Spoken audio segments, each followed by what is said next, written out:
Good morning, everyone. Welcome to the live webinar series, Breakfast at UMHealth. I'm Peng and I'm the moderator for this session. Today, we have Dr. Leong Hoong, a dedicated researcher who focuses on developing new anti-cancer and anti-diabetic drugs. His in vitro approach uncovers the mechanism of action of compounds, laying the foundation for novel drugs entities. Dr. Leong also explores metabolomics to identify biomarkers for treatment's outcome and disease progression. Let's give a warm welcome to Dr. Leong as he shares his fascinating research in our breakfast talk. Dr. Leong, the virtual stage is yours. Thank you, Dr. Peng. First of all, let me share my slides. Thank you, everyone. Very good morning. Thank you for joining. Today, I will present, actually, this is my master student work. So I will present his work. So he has actually graduated. So today I will talk about the 6 herbal plants, their phytochemical, antioxidant, and antiglycative properties as potential preventive agents in type 2 diabetes mellitus. So we all are aware that type 2 diabetes mellitus is due to a high blood glucose known as hyperglycemia. The main cause could be insulin deficiency, or the body is resistant to the insulin, and it's also related to obesity and lifestyle. Also, it's also related to the genetic or hereditary factors. Diabetic patients often have various complications such as coronary heart disease, neuropathy, as well as kidney failure.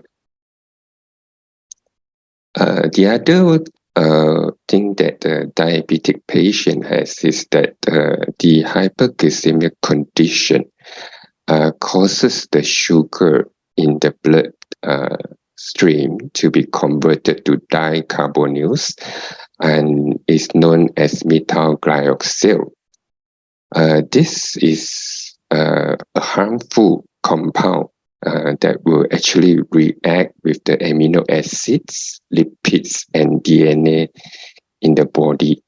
And when they react, they actually form advanced glycation end product in a short form we call H. This H actually triggers the receptor of the advanced glycation end products and then triggers the various inflammatory pathway in the body. So once the H actually trigger the rage, it will trigger the body to release the inflammatory cytokines such as tumor necrosis factor, interleukin-6, as well as modulator NF-kappa B pathway. This actually drives the body to release more free radicals and reactive oxygen species. Therefore, the patient is actually having a chronic oxidative stress, which actually drives further diabetic complication. Now, since the hyperglycemia caused the H formation and oxidative stress, we were thinking that perhaps we can stop the glycation, therefore stop the H formation, as well as reduce the oxidative stress to the body by having antioxidant. So we hope that with this, it may reduce the complication of the diabetic patient. Now, we look into dietary as well as herbs because they have a lot of antioxidant and anti-glycation potential. So in the foods, we have a lot of polyphenol, polysterol, and terpenoids, and so forth. So this can actually act as an antioxidant and anti-glycative activity once we consume it. So with that, we look into the different type of the plants. So we have selected the 6 different type of plants. The first one is Musa acuminata, which is a Cavendish banana. The flower, as shown in the picture there, is actually used for cuisine in the food. So the next one is hyacinth orchid. It's actually a medicinal plant, and the extract is used for wound healing and reduce the inflammation of the wound. Then the next one is Ammonium villosum. That belongs to the Gingiberaceae family. It's a ginger type of plant, and it shows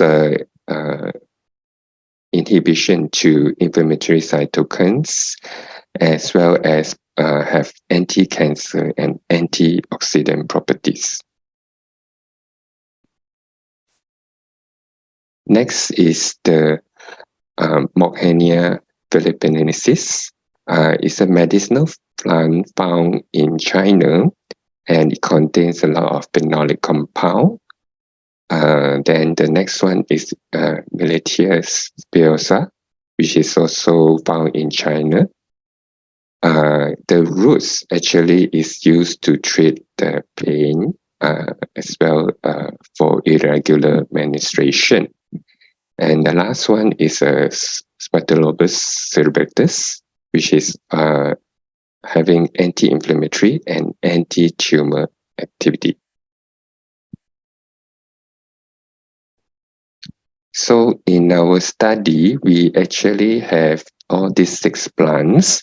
We actually collect the different parts of the plant. So some are flowers, some are the roots, and some are the nuts, and some are the stems.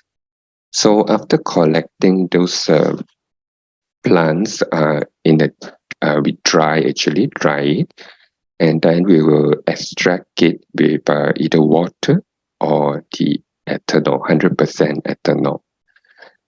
From the extract that we got, we actually perform various assays. The first one, we look at the phytochemical components.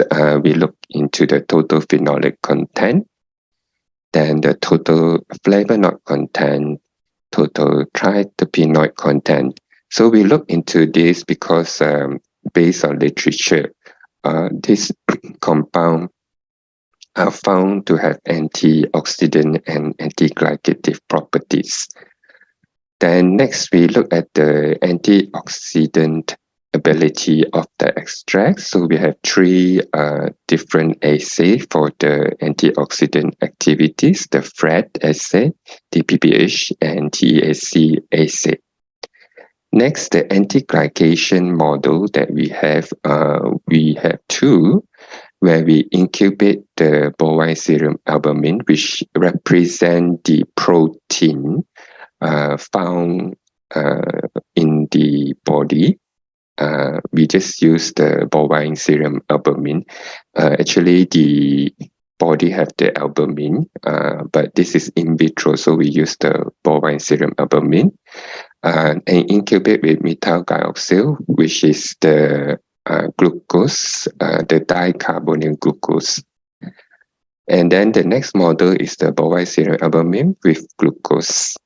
We also look at whether the extract can inhibit certain enzyme, the alpha amylase and alpha glucosidase enzyme. So these 2 enzymes are also the targets for antibiotic drug. Then from all this assay, we select the highest, the extract with the highest activity to further characterize what kind of compounds are inside the extract using the HPLC, QTOF, MS. And also we do the cell culture assay we look at whether it's cytotoxic, because sometimes the herbal extract might be toxic to the cells.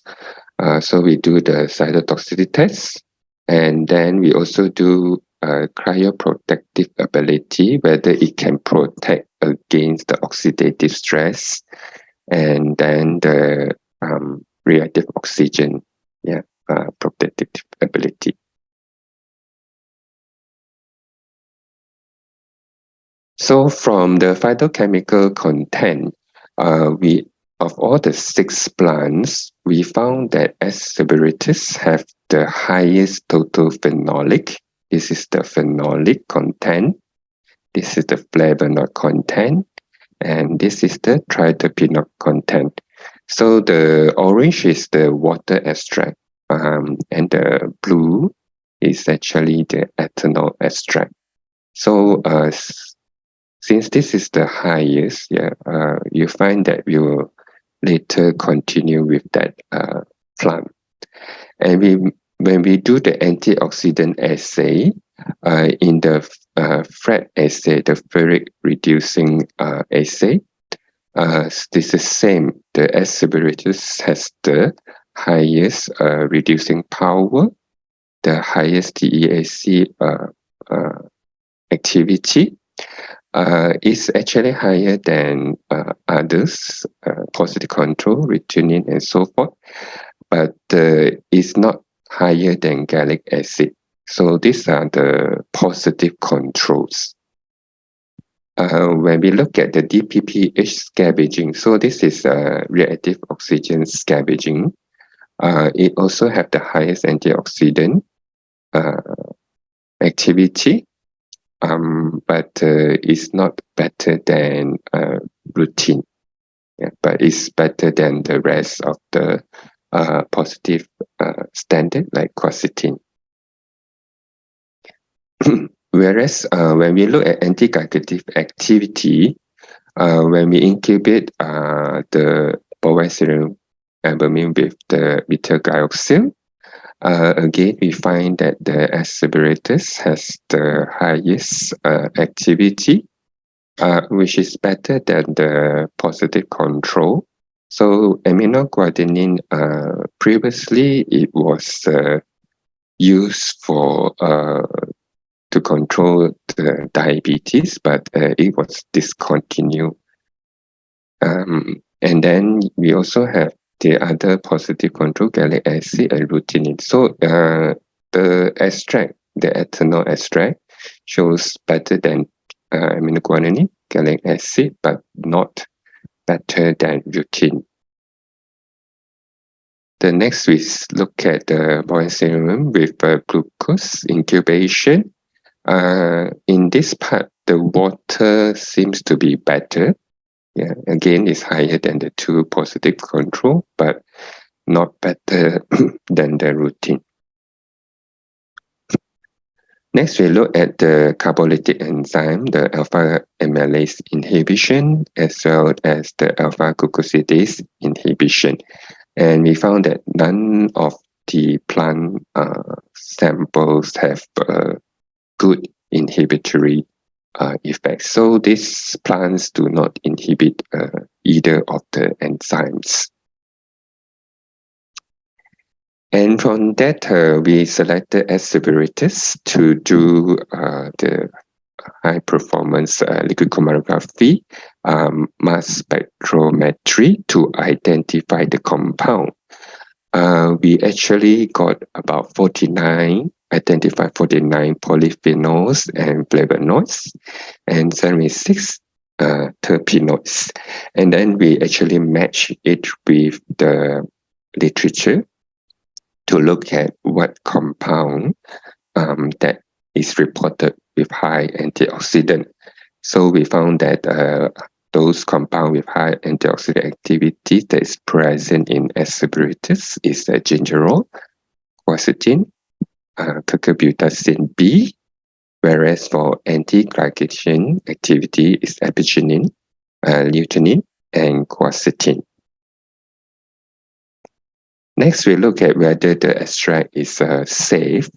So we did the cytotoxicity study on the liver cell. So we think that the liver cell is the organ that is important for detoxifying. So we choose the liver cells to do the cytotoxicity study. Over here, we did the methyl dioxyl, which is the one that responsible to form the H. And we see that actually it does reduce the cell, cause the cell to die as the concentration go up. And it's quite a steep slope.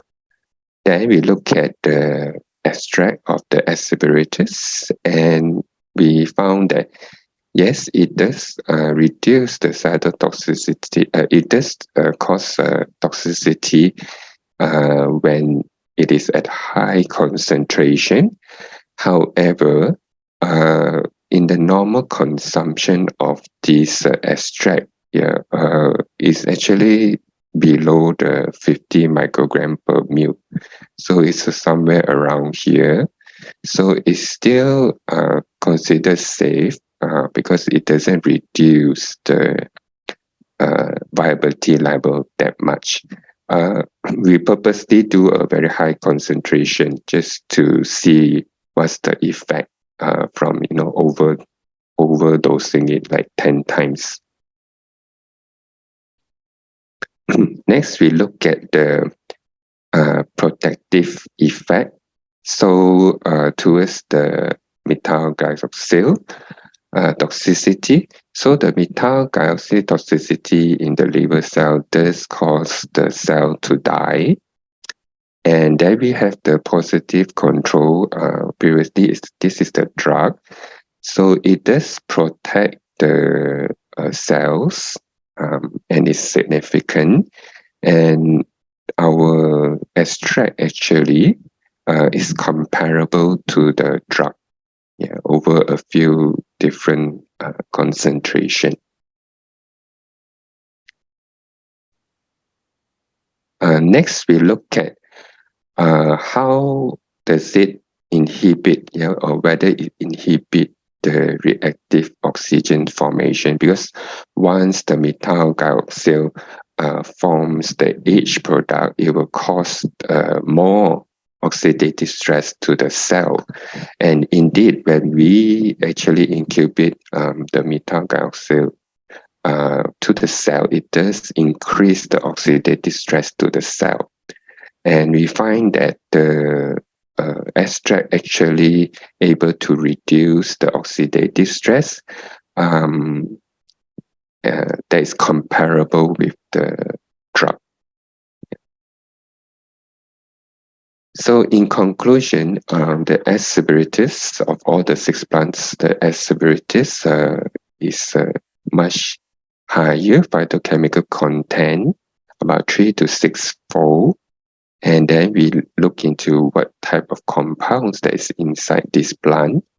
And we found about 49 polyphenols and 76 terpenoids.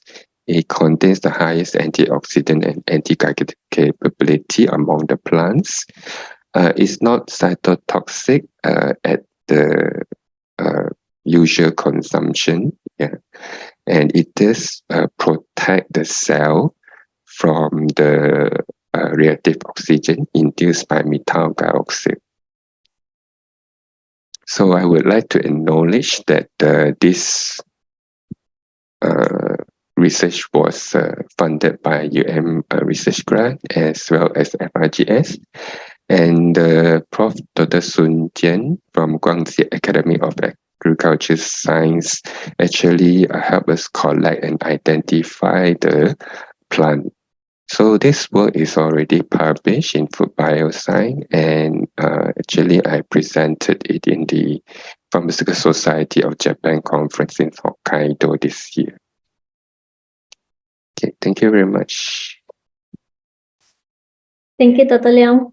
Thank you for the insightful presentation. Now we will open the floor for Q&A. We actually already have one question in the Q&A. I'll read that for you, Dr. Leong. Okay. In Sure. When these agents are found to be excellent in controlling diabetes, how would these agents be administered into the body? What is the oral absorption of these agents like in general? Actually, we actually this one, if I'm not mistaken, is actually Acceleratus is mainly used for the tropical. However, there's also made into actually it's a herb, it's a Chinese herb. It's also made into powder for consumption. However, there's still lack of study of how well this when it's consumed orally, how well is it absorbed into the body? So therefore, I think there's a need for further research on this. Thank you. Okay. Is there any other question? You can type the question in the Q&A.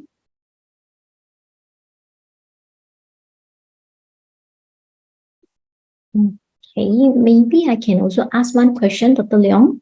Okay. Why only specific part of the plant was taken as samples in your study? Actually, we looked into these plants are actually some are used in the culinary as a food, and actually most of them they are actually herbs used in the Chinese herbs. So we actually base on the parts that is used, whether in the food or in the traditional medicine. So if the traditional medicine is using the roots, for example, that's why we follow to use the root. And also, you notice that we only extract it with water or ethanol because we want to mimic the way it's being prepared. You know, some of the traditional medicine, they actually put these herbs into the alcohol to extract. That's why we use the ethanol. And whereas food, of course, when you cook, is with water. So that's why we use the kind of extract and we base it on how it's being used. Yeah. Okay, thank you. I think there's no more question. And since there's no more question, we will end this session. Once again, thank you, Dr. Leong, for your time. Thank you. And everyone for joining us today. We hope you found this breakfast talk enlightening and inspiring. Have a wonderful day ahead. Thank you. Thank you.